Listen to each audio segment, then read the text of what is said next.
ಇನ್ನು ತತ್ವಮಸಿ ಗುರು ಪರಂಪರಾ ಆಶ್ರಮದಲ್ಲಿ ನೆಲೆಸಿರುವ ಗುರೂಜಿ ಇವರು ಕಾಲಜ್ಞಾನಿಗಳಾದ ಶ್ರೀ ಕಿರಣ್ ಕುಮಾರ್ ಗುರೂಜಿ. ರಾಹುಕೇತುಗಳ ಸಂಚಾರ ಇರುವ ಶ್ರೀ ಕ್ಷೇತ್ರವಿದು. ಈಗಾಗಲೇ ಕಾಲಜ್ಞಾನಿ ಗುರುಜಿಗಳ ಬಗ್ಗೆ ಈಗಾಗಲೇ ಹಲವು ವಿಷಯಗಳನ್ನ ಕೂಡ ನೋಡಿದ್ದೀವಿ. ರಾಹುಕೇತುಗಳ ಸಂಚಾರ ಇರುವ ಕ್ಷೇತ್ರವಿದು. ಭೂಗರ್ಭದಲ್ಲಿರುವ ಕಾಲಜ್ಞಾನದ ಅರಿವು ಮೂಡಿಸ್ತಾ ಇರುವ ಕಿರಣ್ ಕುಮಾರ್ ಗುರೂಜಿ ಅವರು ಈಗಾಗಲೇ ಅದ್ಭುತ ಆತ್ಮ ಚೈತನ್ಯ ಶಕ್ತಿಯನ್ನ ಕೂಡ ಹೊಂದಿದ್ದಾರೆ.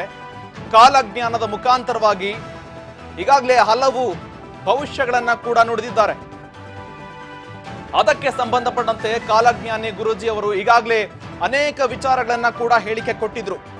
ಜಾತಿ ಧರ್ಮಗಳ ದಂಗಲ್ಲಾಗುತ್ತೆ ಅನ್ನುವ ಮುಖಾಂತರವಾಗಿ ವರ್ಷದ ಆರಂಭದಲ್ಲೇ ಸ್ಫೋಟಕ ಭವಿಷ್ಯ ನುಡಿದಿದ್ರು. ಅದಕ್ಕೆ ಸಂಬಂಧಪಟ್ಟಂತೆ ಈಗಾಗಲೇ ಅದ್ಭುತ ಆತ್ಮ ಚೈತನ್ಯ ಶಕ್ತಿ ಇರುವ ಕಾಲಜ್ಞಾನಿ ಗುರೂಜಿ ಅವರು ಧರ್ಮ ದಂಗಲ್ಗಳ ಬಗ್ಗೆ ಈ ಹಿಂದೆಯೇ ಸುಳಿವನ್ನ ಕೊಟ್ಟಿದ್ರು. ರಾಜಕಾರಣಿಗಳಿಂದ ಜಾತಿ ಜ್ವಾಲೆ ಉದ್ಭವವಾಗುವುದು ಪಕ್ಕ ಅಂತ ಹೇಳಿಕೆ ಕೊಟ್ಟಿದ್ರು. ಹಾಗಾದ್ರೆ ಇದು ಸತ್ಯವಾಗ್ತಾ ಇದೆಯಾ? ಹಾಗಾದ್ರೆ ಜಾತಿ ಧರ್ಮಗಳ ಜ್ವಾಲೆ ಹೊತ್ತಿಕೊಳ್ಳೋದು ಪಕ್ಕ ಅಂತ ಭವಿಷ್ಯ ನುಡಿದಿದ್ರು. ಇದು ಈಗ ಸತ್ಯ ಆಗ್ತಾ ಇದೆಯಾ ಎನ್ನುವ ಪ್ರಶ್ನೆ ಕಾಡ್ತಾ ಇದೆ. ಈಗಾಗಲೇ ವಕ್ಫ್ಗೆ ಸಂಬಂಧಪಟ್ಟಂತೆ, ಜಾತಿ ಗಣತಿಗೆ ಸಂಬಂಧಪಟ್ಟಂತೆ ರಾಜ್ಯ ರಾಜಕಾರಣದಲ್ಲಿ ಕೋಲಾಹಲಕ್ಕೆ ಕಾರಣವಾಗ್ತಾ ಇದೆ. ಜೊತೆಗೆ ದೇಶದಲ್ಲೂ ಕೂಡ ವಕ್ಫ್ ವಿಚಾರಕ್ಕೆ ಸಂಬಂಧಪಟ್ಟಂತೆ ಧರ್ಮಗಳ ಅಂತರದಲ್ಲಿ ಧರ್ಮಗಳ ನಡುವೆ ಕೋಲಾಹಲಕ್ಕೆ ಕಾರಣವಾಗ್ತಾ ಇದೆ, ಕೋಮು ದ್ವೇಷಕ್ಕೆ ಕಾರಣವಾಗ್ತಾ ಇದೆ. ಈ ಎಲ್ಲದರ ಬಗ್ಗೆ ವರ್ಷದ ಆರಂಭದ ಜನವರಿ ಭವಿಷ್ಯದಲ್ಲೇ ಇವರು ಹೇಳಿಕೆಗಳನ್ನ ಕೊಟ್ಟಿದ್ರು. ಸುಮಾರು ವರ್ಷದ ಎಲ್ಲಾ ಭವಿಷ್ಯಗಳನ್ನ ಆಧಾರವಾಗಿ ಇಟ್ಟುಕೊಂಡು ಯಾವ್ಯಾವ ತಿಂಗಳಲ್ಲಿ ಯಾವ್ಯಾವ ದಿನಗಳಲ್ಲಿ ಎಂತಹ ಕಹಿ ಘಟನೆಗಳು ನಡೆಯುತ್ತೆ ಅನ್ನುವ ಮುಖಾಂತರವಾಗಿ ಈಗಾಗಲೇ ಕಿರಣ್ ಕುಮಾರ್ ಗುರೂಜಿ ಅವರು ಹೇಳಿಕೆಗಳನ್ನ ಕೊಡ್ತಾನೆ ಬಂದಿದ್ರು.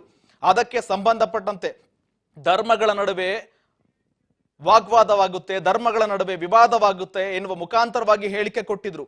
ಇದಕ್ಕೆ ಸಂಬಂಧಪಟ್ಟಂತೆ ಈಗಾಗಲೇ ರಾಜ್ಯ ರಾಜಕೀಯದಲ್ಲಾಗಿರ್ಬೋದು, ದೇಶದ ರಾಜಕೀಯದಲ್ಲಾಗಿರ್ಬೋದು ಎಲ್ಲಾ ಘಟನೆಗಳು ಕೂಡ ಆಗ್ತಾ ಇದೆ.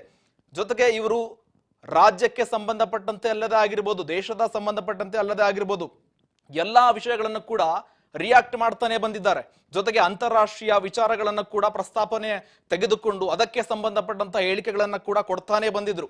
ಈಗಾಗಲೇ ಅದಕ್ಕೆ ಸಂಬಂಧಪಟ್ಟಂತೆ ಧರ್ಮಗಳ ನಡುವೆ ದಂಗಲ್ಲಾಗುತ್ತೆ ಎನ್ನುವ ಮುಖಾಂತರವಾಗಿ ಈಗಾಗಲೇ ವರ್ಷದ ಆರಂಭದಲ್ಲೇ ಹೇಳಿಕೆ ಕೊಟ್ಟಿದ್ರು. ಹಾಗಾದ್ರೆ ಯಾವ್ಯಾವ ವಿಷಯಗಳಿಗೆ ಸಂಬಂಧಪಟ್ಟಂತೆ ಈಗಾಗಲೇ ಹೇಳಿಕೆ ಕೊಟ್ಟಿದ್ರು ಅಥವಾ ಮುಂದಿನ ದಿನಗಳಲ್ಲಿ ಇದಕ್ಕೆ ಸಂಬಂಧಪಟ್ಟಂತೆ ಏನೆಲ್ಲ ಬೆಳವಣಿಗೆಗಳಾಗುತ್ತೆ ಎನ್ನುವ ಮುಖಾಂತರವಾಗಿ ಈಗಾಗಲೇ ಹೇಳಿಕೆ ಕೊಟ್ಟಿದ್ದಾರೆ. ಅದರ ಬಗ್ಗೆ ನೋಡ್ಕೊಂಡು ಬರೋಣ. ಈಗಾಗಲೇ ಹಲವು ಭವಿಷ್ಯಗಳನ್ನ ಕೂಡ ಹೇಳಿಕೆ ಕೊಟ್ಟಿದ್ದಾರೆ. ಇದಕ್ಕೆ ಸಂಬಂಧಪಟ್ಟಂತೆ ಗುರೂಜಿ ಅವರು ಏನು ಹೇಳಿಕೆ ಕೊಟ್ಟಿದ್ದಾರೆ ಇದನ್ನು ನೋಡ್ಕೊಂಡು ಬರೋಣ. ನಮಸ್ಕಾರ.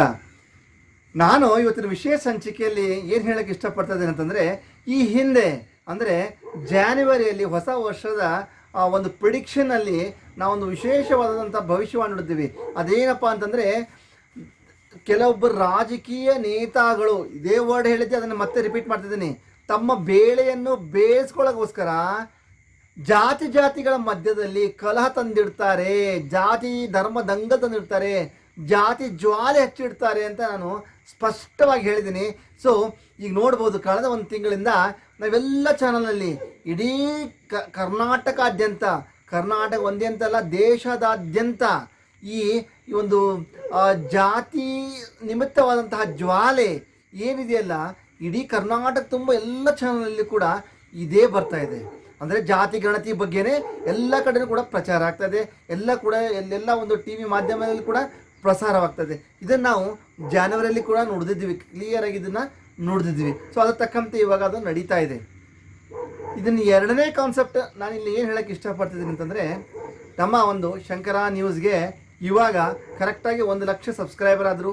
ಈ 1 ಲಕ್ಷ ಅನ್ನುವಂಥ ನಂಬರು ಕೇವಲ ನಂಬರ್ ಅಲ್ಲ, ಇದು ತಾವಿಟ್ಟಂತಹ ಪ್ರೀತಿ, ವಿಶ್ವಾಸ, ನಂಬಿಕೆ ಮತ್ತು ತಮ್ಮ ಸಪೋರ್ಟು, ಈ ಒಂದು ಎಲ್ಲ ಸಂಕೇತವಾಗಿ ನನಗೆ ಈ 1 ಲಕ್ಷ ಸಬ್ಸ್ಕ್ರೈಬರ್ ಅಂತ ಅನ್ನುವಂತಹ ನಂಬರ್ ನನ್ನ ಕಣ್ಣಿಗೆ ಕಾಣ್ತಾ ಇದೆ. ಇಷ್ಟು ಒಂದು ಒಂದು ಚಿಕ್ಕ ಸಮಯದಲ್ಲಿ ಇಷ್ಟು ದೊಡ್ಡದ ಮಟ್ಟಿಗೆ ನನ್ನನ್ನು ನಂಬಿ ಪ್ರೋತ್ಸಾಹಿಸಿ ನನ್ನ ಒಂದು ತತ್ವಮಸಿ ಗುರು ಪರಂಪರಾ ಸಂಸ್ಥಾನಕ್ಕೆ ನೀವೆಲ್ಲರೂ ಮೆಂಬರ್ ಆಗಿ, ಸಬ್ಸ್ಕ್ರೈಬರ್ ಆಗಿ ನನ್ನ ನಂಬಿ ಮತ್ತು ಪ್ರೋತ್ಸಾಹ ಕೊಟ್ಟಿದ್ದಕ್ಕೆ ಎಲ್ಲ ಒಂದು ಪ್ರೇಕ್ಷಕ ಬಾಂಧವರಿಗೂ ಹೃತ್ಪೂರ್ವಕ ಧನ್ಯವಾದಗಳು. ರಾಜ್ ಟಿವಿ ಪ್ರೇಕ್ಷಕರು ಹೃತ್ಪೂರ್ವಕ ಧನ್ಯವಾದಗಳು. ರಾಜ್ ಟಿವಿಯ ಒಂದು ಸಿಬ್ಬಂದಿ ವರ್ಗಗಳಿಗೂ ಹೃತ್ಪೂರ್ವಕ ಧನ್ಯವಾದಗಳು. ಇನ್ನು ಮೂರನೇ ಕಾನ್ಸೆಪ್ಟ್ ಏನಂತಂದರೆ, ನಾನಿನ್ನು ಬರಲಿರುವಂತಹ 6ರಿಂದ 7 ತಿಂಗಳವರೆಗೂ ನಾನು ನನ್ನದೇ ಆದಂತಹ ಧ್ಯಾನ ಮಾರ್ಗದಲ್ಲಿ, ನನ್ನದೇ ಆದಂತಹ ಒಂದು ಮಾರ್ಗದ ಧ್ಯಾನದಲ್ಲಿ ನಾನು ಇರ್ತೀನಿ. ಸೊ ಹೀಗಾಗಿ ಬರಲಿರೋ 6 ತಿಂಗಳಲ್ಲಿ ನಾನು ಯಾವುದೇ ಥರನಾಗೆ ಪರ್ಸನಲ್ ಕನ್ಸಲ್ಟೇಷನ್ ಆಗಲಿ, ಪರ್ಸನಲ್ ಆಗಿ ಸಿಗೋದಾಗಲಿ, ಟೆಲಿಫೋನಲ್ಲಿ ಸಿಗೋದಾಗಲಿ ಖಂಡಿತವಾಗೋದಿಲ್ಲ. 6 ತಿಂಗಳವರೆಗೂ ಆಶ್ರಮದಲ್ಲಿಯೂ ಕೂಡ ಯಾರಿಗೂ ಪ್ರವೇಶ ಇರಲ್ಲ, ಯಾಕಂದರೆ ಆಶ್ರಮದಲ್ಲಿ ಕನ್ಸ್ಟ್ರಕ್ಷನ್ ಆಗ್ತಾ ಇದೆ, ಮತ್ತು ನಾನು ಕೂಡ ಯಾರಿಗೂ ಸಿಗಲ್ಲ. 6 ತಿಂಗಳವರೆಗೂ ದಯವಿಟ್ಟು ಯಾರು ಆಶ್ರಮದೊಂದು ಬಂದು ಹೋಗೋದಾಗಲಿ ಅಥವಾ ಫೋನ್ ಕರೆ ಮಾಡೋದಾಗಲಿ ದಯವಿಟ್ಟು ಮಾಡಿಕೊಡ್ದು. 6 ತಿಂಗಳ ನಂತರ ಮತ್ತೆ ನಾನು ಇದೇ ಚಾನಲಲ್ಲಿ ನಮ್ಮ ರಾಜ ನ್ಯೂಸ್ನಲ್ಲಿ ಅನೌನ್ಸ್ ಮಾಡ್ತೀನಿ ನನ್ನ ಬರುವಿಕೆಯನ್ನು. ಅಲ್ಲಿವರೆಗೂ ದಯವಿಟ್ಟು ಎಲ್ಲ ಭಕ್ತಾದಿಗಳು ಒಂದು ಶಾಂತತೆಯಿಂದ ಇದ್ದು ಎಲ್ಲ ಒಂದು ನಾನು ಹಿಂದೆ ಬರುವಿಕೆಯನ್ನು ಮತ್ತು ಹಿಂಬರುವಿಕೆಯನ್ನು ಎಲ್ಲರೂ ಕೂಡ ಒಂದು ನನ್ನ ಸಂದೇಶಗೋಸ್ಕರ ದಯವಿಟ್ಟು ಒಂದು ಕಾಯಬೇಕಾಗಿ ಎಲ್ಲರಲ್ಲೂ ಒಂದು ಕಳಕಳಿಯಾಗಿ ವಿನಂತಿಸ್ತೇನೆ.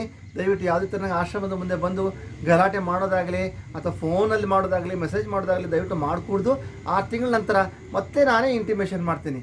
ಅಲ್ಲಿವರೆಗೂ ಎಲ್ಲ ಭಕ್ತಾದಿಗಳಲ್ಲಿ ನಾನೊಂದು ಚಿಕ್ಕದಾದಂತಹ ರಿಕ್ವೆಸ್ಟು, ಶಾಂತಾಗಿರಿ, ನಾನು ಬಂದ ನಂತರ ಪುನಃ ತಮಗೆ ಸಿಗ್ತೀನಿ.